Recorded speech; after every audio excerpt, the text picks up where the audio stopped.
حضرت صالح علیہ السلام کی قوم، حضرت صالح نے تبلیغ شروع کی تو کہنے لگے پہلے معجزہ دکھاؤ۔ حضرت صالح علیہ السلام نے فرمایا اونٹ کہاں سے پیدا ہوتے ہیں؟ کہا اونٹنی کے بطن سے۔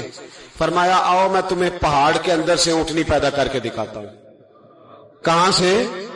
پہاڑ کے اندر سے۔ حضرت نوح ساتھ لے کے گئے تو پہاڑ کے اندر سے اونٹنی نکلی، اور اونٹنی بھی گابن تھی، اس کے پیٹ میں بچہ، اور اونٹنی اتنا دودھ دیتی تھی کہ ساری بستی دودھ پی جاتی تھی، پھر بھی دودھ بچ جایا کرتا تھا۔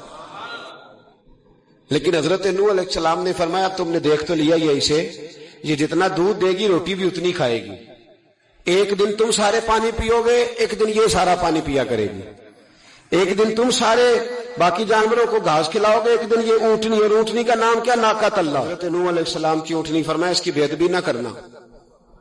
باز نہیں آئے لوگ، باز نہیں آئے، کہنے لگا جی دودھ دینا تو ٹھیک ہے، پر یہ جو سارا پانی پی جاتی ہے نا یہ صحیح نہیں، یہ جو ساری گھاس کھا جاتی ہے یہ نہیں ٹھیک، دودھ دینا تو ٹھیک ہے پر یہ نہیں صحیح۔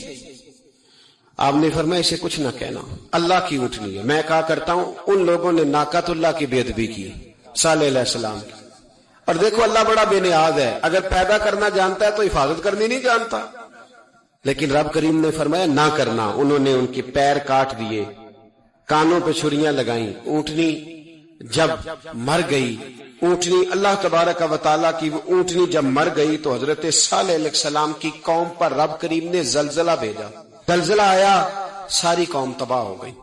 بتاؤ اگر ناقۃ اللہ کی گستاخی ہو تو اللہ ناراض ہو جاتا ہے، اور اگر اولیاء اللہ کی ہو،